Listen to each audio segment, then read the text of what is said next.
Shalom Haverim, eu sou Roshi Ezra, criador do canal Orra Torá, Luz da Torá. Hoje nós estaremos fazendo um rápido comentário, trazendo um conteúdo que tem uma característica haláquica, ou seja, hoje nós estaremos abordando um tema relacionado com a prática da Torá dentro de uma perspectiva judaica, dentro de uma visão judaica.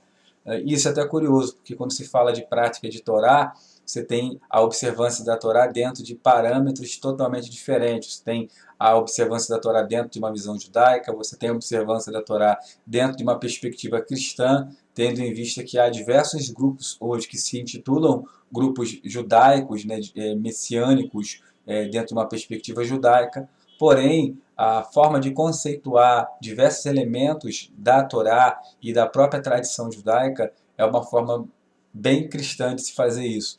Então, é justamente por conta disso que nós iremos abordar esse tema hoje, tendo em vista que há muitos materiais que circulam nas redes sociais, que falam de judaísmo e falam de rabinos, falam do universo judaico, às vezes de uma forma muito cristã e muito superficial. Isso acaba, às vezes, trazendo alguns conflitos e problemas para dentro do próprio movimento.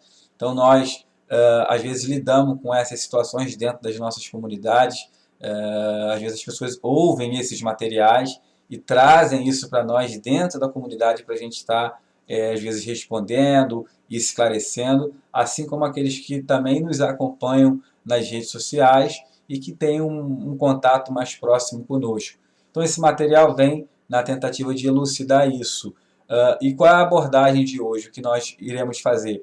Nós iremos mostrar, com base em tais alegações, em alegações como de que o judaísmo no primeiro século ele tinha preconceito em relação ao gentio, o judaísmo no primeiro século ele optava pela morte de um gentio em relação à observância do Shabat, ou seja, observava-se o Shabat em detrimento da vida de um gentio. Se um gentio estivesse morrendo e tivesse que deixá-lo morrer para observar o Shabat, então isso iria custar a vida de um gentio.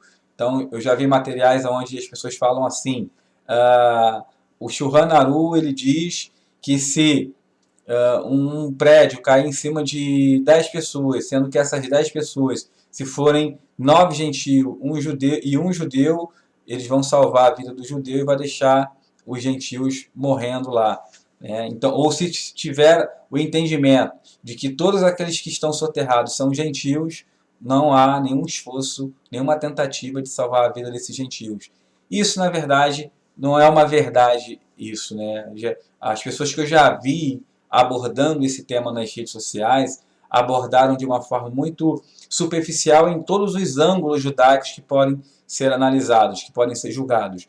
Superficial, porque apenas a pessoa ela cita, ela lança um comentário nas redes sociais, sem dar para aqueles que estão acompanhando ferramentas para que elas mesmas possam conferir, não citam, às vezes, as referências aonde isso está sendo dado, não contextualiza, né, o texto, tendo em vista que quando nós falamos de textos haláquicos, há toda uma discussão, toda uma complexidade e toda uma lógica judaica por trás disso, e às vezes uma pessoa que está iniciando seus estudos dentro do judaísmo ou um grupo judaico, ele não tem elementos suficientes ainda para construir um senso crítico, formar uma opinião, até mesmo para avaliar e julgar aquilo que está sendo falado.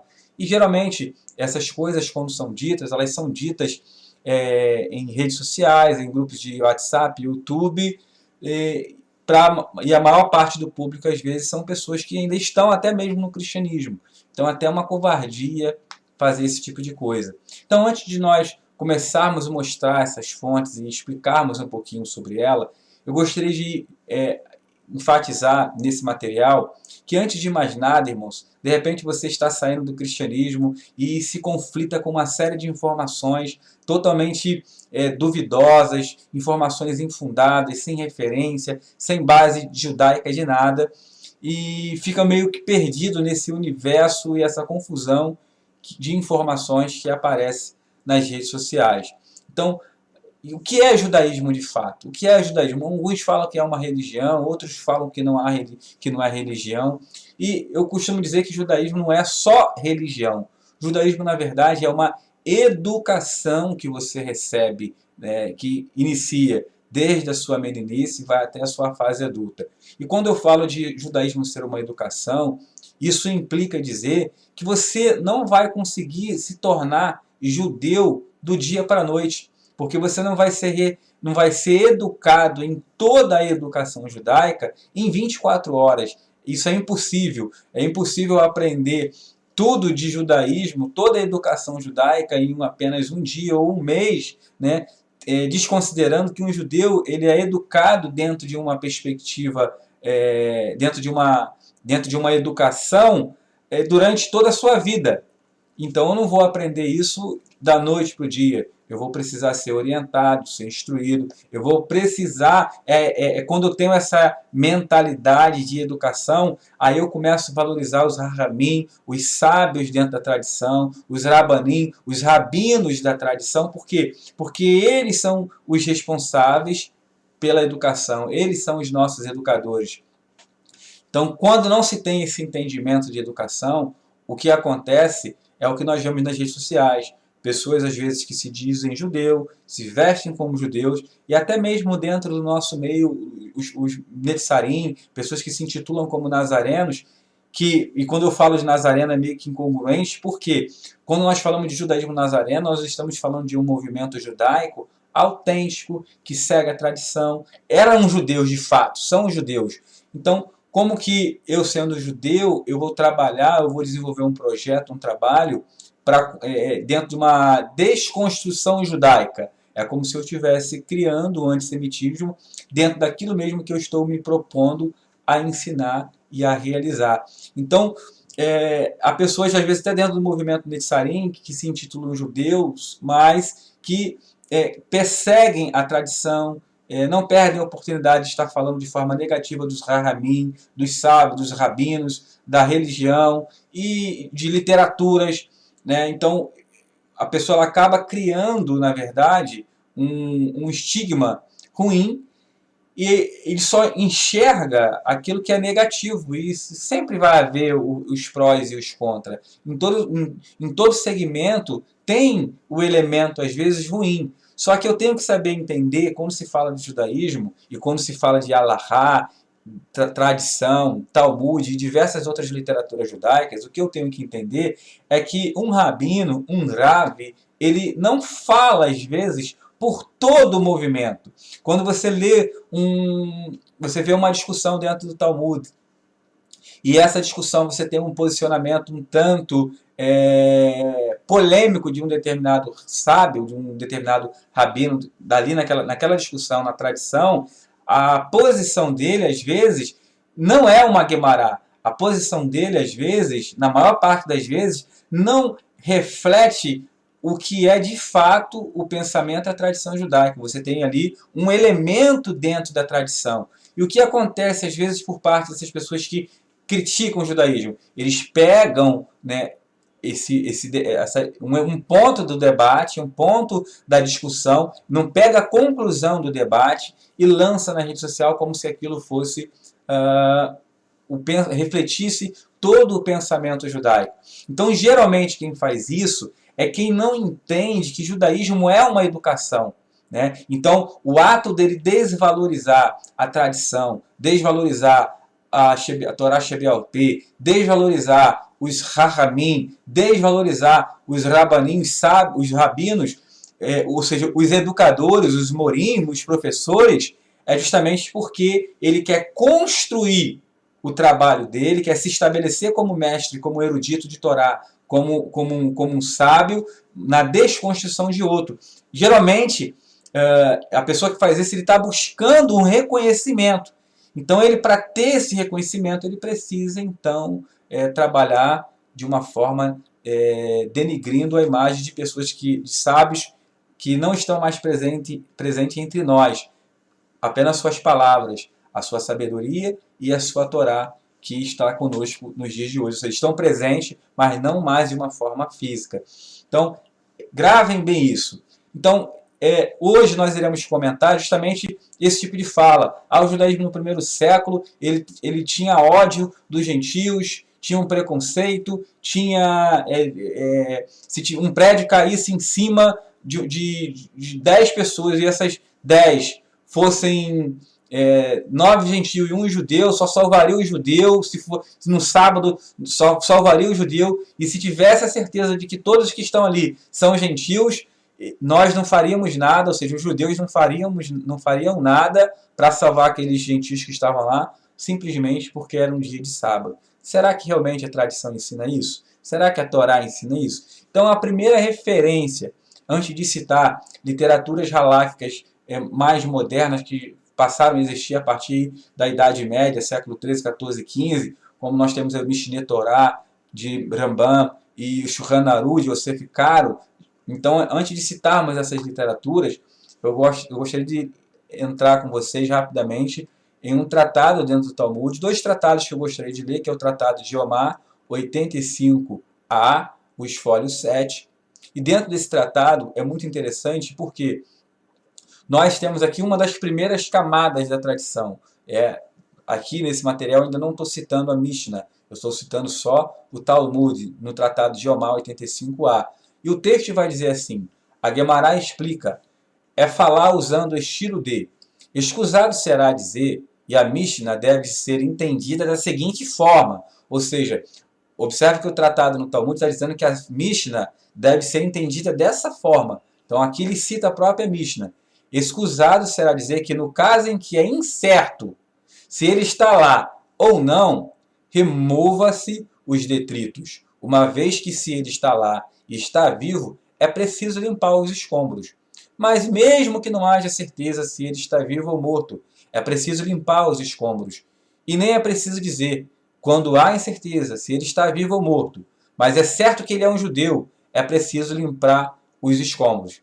Em vez disso, deve-se limpar os escombros, mesmo se houver incerteza se ele é gentil ou judeu. Então, esse texto aqui que eu estou citando dentro do Tratado de Yomá, ele é uma conclusão de uma discussão gigantesca acerca, não do gentio em si, mas sim daquilo que é permitido e proibido dentro de um dia de Shabat, né? A vida do judeu ela gira em torno da Torá e da sinagoga e do Shabat. Então, ou seja, o Talmud ele vai discutir diversas possibilidades, diversas situações que poderiam acontecer no dia de Shabat, que eventualmente poderia impedi-lo de observar o Shabat. Então eles começam a especular sobre diversas... São muitas especulações, irmãos, né? São coisas que de repente há especulações no Talmud de coisas que poderiam eventualmente acontecer, que nem aconteciam, mas se especulava porque era uma forma do povo prever uma situação que poderia ou não impedi-los de observar o Shabat. Caso isso acontecesse, eles já saberiam como agir. Então, aqui nós temos a conclusão do assunto. E vocês vão ver aí nas redes sociais pessoas citando parte da discussão, né, onde geralmente são partes polêmicas que coloca a Rabanut em maus lençóis, e aqui nós temos a conclusão, que é uma Guemará citando a própria Mishnah. Então, ele vai dizer que independente, ainda que haja dúvida se é gentil ou judeu, deve-se remover os escombros. Ou seja, o que ele está querendo dizer? Deve remover os escombros para salvar a vida que estiver ali. Um outro texto ainda que eu gostaria de citar, que segue a mesma linha do Tratado de Yomá, é o texto de Arahim 77b, esfólio 2, que vai dizer basicamente quase a mesma coisa. O texto vai dizer, a Guemará pergunta, e o que isso nos ensina? Ensina que mesmo em caso de incerteza, profanamos o Shabat pela chance de salvar uma vida. Mas nós já aprendemos isso em uma Mishnah. Aí ele cita aqui Yomá 83a, com relação àquele sobre quem o deslizamento de terra caiu. E a incerteza quanto a saber se ele está lá sob os escombros, ou incerteza quanto a se ele ainda está vivo, ou se está morto. E finalmente, a incerteza saber se a pessoa sob os escombros é um gentio ou um judeu. Retira-se a pilha de cima dele no Shabat. Ou seja, independente da incerteza, se saber se ele está vivo ou está morto, se ele é gentil ou judeu, independente de qualquer coisa, retira-se os escombros no Shabat e remova a vida que estiver lá, ou ele estando vivo, ou ele estando morto. Então o tratado, esses dois tratados, haveriam outros, mas para não ficar um vídeo muito exaustivo, ele mostra bem claro que o posicionamento, a tradição judaica. Aqui, irmãos, eu quero enfatizar uma coisa muito interessante.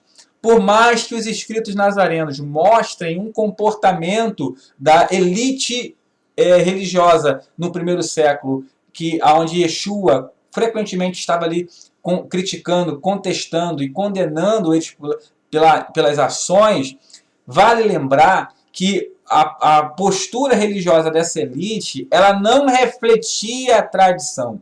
Esses líderes, eles estavam incentivando, praticando e incentivando um comportamento contrário àquilo que a própria tradição já havia estabelecido. Então a tradição, ela não ensinava os parush que Yeshua estava sempre conflitando a agirem daquela forma. Então era um comportamento rebelde da parte dele. Tanto que no capítulo 23 de Matitiarro, Yeshua ele vai dizer assim, ó, vocês dão o macê, o dízimo do cominho, do coentro, e vocês negam o essencial da lei, que é a justiça, a misericórdia e a emuná. Então, você observa que Yeshua vai citar 3 pilares importantes, que é a Tzedakah, a Chesed e a emuná. São 3 pilares judaicos. Ele vai dizer que isso é o pilar da Torá. E quando eu falo pilar da Torá, a mentalidade que eu estou querendo refletir aqui é uma mentalidade judaica no sentido de que Torá não significa apenas os 5 primeiros livros das Escrituras. Torá é toda a tradição. Você tem que abrange a Torá Shebirtav e a Torá Shebialpeh, a Torá oral. Então a mentalidade judaica é essa. Quem seguia a mentalidade de que Torá é só o que está escrito era os Seduquim, os saduceus, né? Que inclusive dentro da tradição, os chamados betusianos vão estar sempre sendo chamados de hereges, né? E a maior parte de suas interpretações dentro da tradição judaica são interpretações superficiais, falíveis, que comprometiam a integridade do ser humano. Então, nós já vimos que dentro do Talmud, nesses 2 tratados citados, o texto está dizendo que, independente da certeza se é gentil ou judeu, devia se remover os escombros para salvar aquelas vidas. Isso é importante. Essas referências que eu li são referências que eles estão numa discussão cogitando a possibilidade de um prédio cair, né, os escombros caírem em cima de pessoas que residiam ali. E nesse prédio haveria judeus e gentios. Então, para quem disse que o judaísmo ensinava que só salvaria os judeus, eu já mostrei 2 referências, dei referências dentro da tradição, que a tradição não ensinava isso. Agora nós vamos para uma literatura mais moderna, que é um comentário do Shulchan Aruch, no capítulo 328. Eu vou ler uma referência que anota no capítulo 328, verso 2, existe uma nota de rodapé, e essa nota de rodapé ela me orienta a ler uma outra nota de rodapé, no capítulo 329, a nota de rodapé de número 9, que vai complementar o que está sendo falado no capítulo 2. No capítulo 328. E o capítulo 328 está discutindo a mesma coisa, sobre a possibilidade de um prédio cair sobre os gentios e judeus. E olha o que diz essa nota. Com relação a salvar a vida de um não-judeu no Shabat. Então o tema aqui é em relação a salvar a vida de um não-judeu no Shabat. Então observe que a discussão não é o gentio em si, mas sim a observância da Torá. Então essa é a preocupação. De acordo com a lei das Escrituras, é proibido violar um Shabat. É proibido violar um Shabat. Proibição para salvar a sua vida. Dada a natureza do relacionamento, aí ele vai dizer, dada a natureza do relacionamento entre judeus e não judeus na sociedade contemporânea, a visão prevalecente entre as autoridades haláquicas é que, inicialmente, se possível, um médico não judeu deve tratar um não judeu doente. Ou seja, se tiver lá nos escombros um não judeu, um médico não judeu, a princípio deve tratar. Desde que não faça com que o tratamento seja adiado. No entanto, se entretanto isso não for possível, por exemplo, não há médicos não judeus com a experiência necessária na área, um médico judeu pode tratar o não judeu mesmo no Shabat. O médico judeu deve, no entanto, minimizar a extensão que ele executa atividades proibidas tanto quanto possível. Ou seja, ele deve fazer isso, mas se esforçar para que ele venha transgredir o mínimo possível de mandamentos relacionados com o Shabat. Mas ele deve sim salvar a vida de um não judeu. E observe que o texto vai dizer assim, esse ponto eu acho interessante. Ele vai dizer assim, dada a natureza do relacionamento entre judeus e não judeus na sociedade contemporânea. Isso é muito importante, sabe por quê, irmãos? Às vezes a pessoa fala assim, Rambam, ele disse para deixar morrer o gentio se estivesse se afogando ou se o escombro tivesse caído em cima dele, né? Aí ele fala de amor. Yeshua mandou a gente chamar, como pode um judeu dizer que para deixar aquela pessoa morrer, né? Onde que está o amor nisso tudo? Irmãos, entenda esse ponto que eu vou trazer agora. A discussão dentro da tradição judaica, conversando com o Rav Raziel sobre isso, ele trouxe uma palavra muito interessante. Ela primeiro tem um aspecto jurídico muito elevado, e ela tem um conceito de moral que ultrapassa, às vezes, o conceito que muita gente tem de moralidade nos dias de hoje.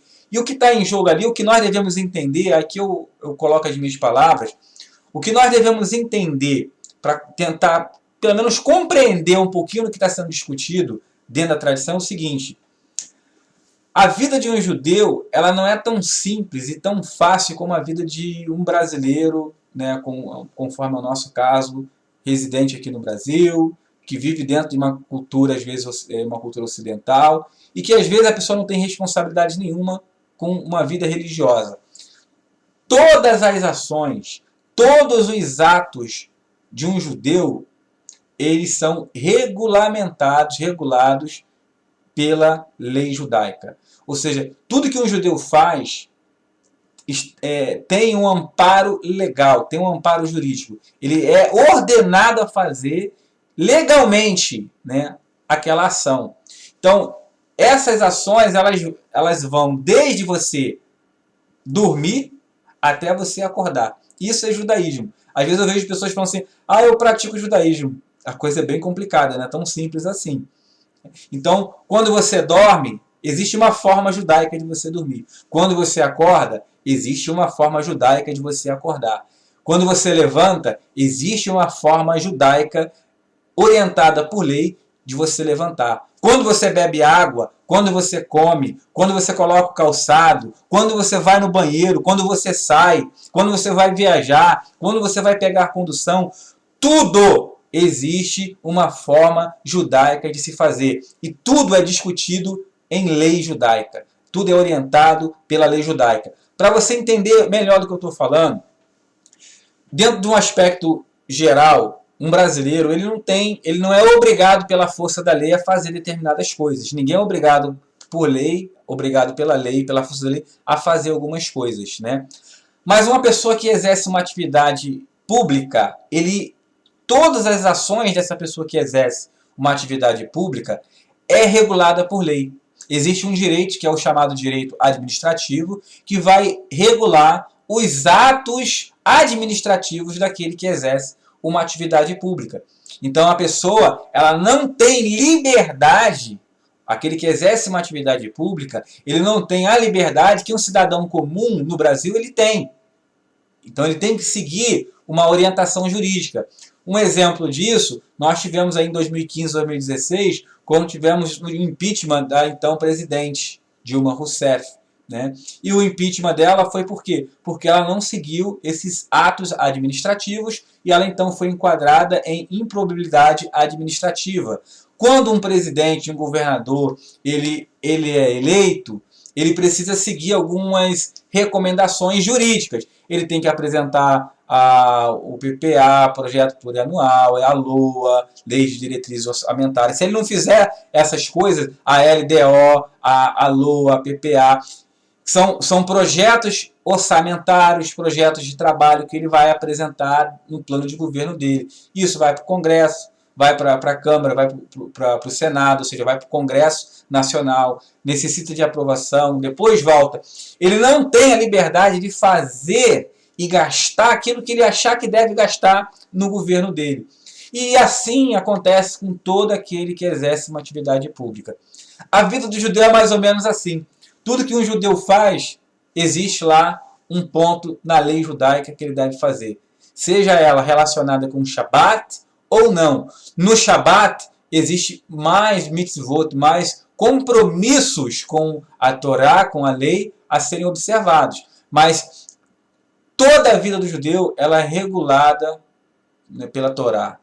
Ou seja, quando eu falo Torá, eu abranjo aqui a Alahá também, a forma de se praticar a Torá. Não é só você praticar. Como que se deve praticar? Quando que se deve praticar? Então, existem maneiras de se fazer. É por isso que eu comentei logo no início desse vídeo. O judaísmo, ele é uma educação. Não é apenas uma religião. Então, lembre-se disso. Então, nós vimos aqui, nesses materiais, nesses pequenos comentários que eu destaquei, dentro desses tratados rabínicos, dentro da tradição, que, na verdade, o que se fala acerca do judaísmo, eu não vou dizer para você que essas acusações não aconteciam no primeiro século. Mas, quando acontecia, não acontecia por um reflexo da essência daquilo que, de fato, é o judaísmo e a tradição. Eram atos de desobediência, de rebeliões de uma elite religiosa existente naquela época, que atendiam seus próprios interesses. Então, esse é um ponto que nós devemos destacar acerca do judaísmo. Então, uma outra questão interessante é que essa discussão aqui, ela aparece muito também dentro dos escritos nazarenos, dos escritos Netzarim. Nós vamos ver, por exemplo, discussões relacionadas sobre quando os discípulos estão lá tirando espigas para se alimentar no Shabat. Havia discussões, eles estavam errados, eles podiam, não podiam, o que podia ser feito no Shabat. Então, são coisas que aparecem dentro dos escritos nazarenos, mas que, na verdade, reflete um aspecto da tradição. E a tradição, na verdade, ela é favorável sempre à vida. Por que se deve salvar uma vida? Independente de qual seja a vida, né? Primeira coisa, eu quero falar mais duas coisas para finalizar esse vídeo. O texto diz que nós devemos viver pelos mandamentos e não morrer pelos mandamentos. O texto da Torá em Vaikra. É por isso que há esse princípio de que pode salvar uma vida e profanar o Shabat para salvar uma vida. Ou seja, você pode profanar o Shabat para salvar uma vida, porque a vida ela é superior, ela vai suplantar o seu compromisso com o Shabat. E se entende, o judaísmo entende, que quando você salva uma vida, você não está, na verdade, descumprindo o mandamento, você está cumprindo a mitzvah. E o judaísmo vai dizer mais, que você deve ser ávido para salvar uma vida no Shabat. Você deve ser ávido a salvar. Você não deve, eu devo salvar essa pessoa. O simples ato de você questionar se deve já te coloca em uma condição inferior. Já faz com que você seja mal visto dentro de uma visão judaica. A segunda coisa que eu gostaria de ressaltar, que em toda a literatura judaica, seja dentro do Talmud ou em literaturas mais recentes, que refletem um conteúdo halakhico, quando se fala de salvar uma vida no Shabat, de uma vida não judaica no Shabat, as literaturas elas vão utilizar 3 tipos de nomenclaturas. Gravem isso. Vai utilizar a expressão Oved Kohavim, que é a expressão relacionada com o tratado do Mishneh Torah, que onde fala do serviço, da adoração dos astros, né? Então, Kohavim vem de astros, vem de estrelas. Então, Oved Kohavim é uma expressão que é traduzida como idólatra. Então, você vai ver literaturas que falam do idólatra, o adorador de ídolos. E o cristianismo, né, há uma discussão judaica onde o cristianismo ele não vai se enquadrar, por mais que eu veja muitos Bnei Noah aí nas redes sociais falando sobre isso, há uma discussão muito grande dentro do judaísmo onde não se enquadra. Boa parte dos doutrinadores não vão enquadrar o cristianismo como um idólatra, não nesses níveis que a tradição às vezes ela se refere. Então, Oved Kohavim. A segunda expressão é a expressão Gertoshav, né, que é uma expressão relacionada às vezes, dependendo do contexto, com um convertido ou com um estrangeiro residente. Então, dentro desse contexto, o texto está falando de um estrangeiro residente em territórios judaicos. E a terceira expressão é a expressão Adam. Ou seja, quando fala do não-judeu, na verdade está falando do Adam. A lei ela vai dizer o seguinte, que o Adam deve ser salvo caso aconteça uma dessas possibilidades, de o escombro cair. Então, se tem textos que vai falar que o idólatra deve ser salvo, e outros que vão dizer que o idólatra não deve ser salvo.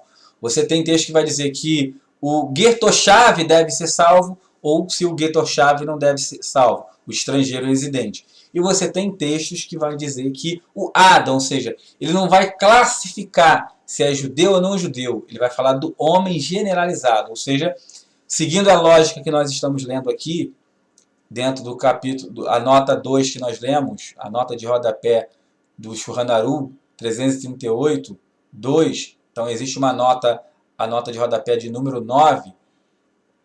Seguindo essa nota de rodapé, ele vai falar que em caso de dúvida, se é judeu ou não judeu, deve sim retirar o escombro, ou seja, independente do gênero, independente da raça, o simples fato de haver um ser humano ali, deve sim remover os escombros e salvar aquela pessoa que eventualmente possa estar lá. Então eu acredito que esse material esclarece muito, caso você já tenha lido ou assistido algum vídeo onde coloque, né, pinte um judaísmo terrível, né, e faz você odiar o judaísmo e os rabinos e os judeus, né, eu acredito que esse material vai servir para esclarecer bastante coisa. Por isso eu te peço, não deixe de curtir, não deixe de compartilhar os nossos materiais e, sobretudo, se inscrever no canal Judaísmo Nazareno, o canal Or HaTorah. Quando eu peço para curtir, é importante que você curta esse material para que o YouTube venha entender que esse vídeo é relevante e venha sugeri-los em outras plataformas também. Então, fiquem na Shalom do Eterno, tenham todos um ótimo final de tarde, um forte abraço para todos vocês. Shalom, shalom.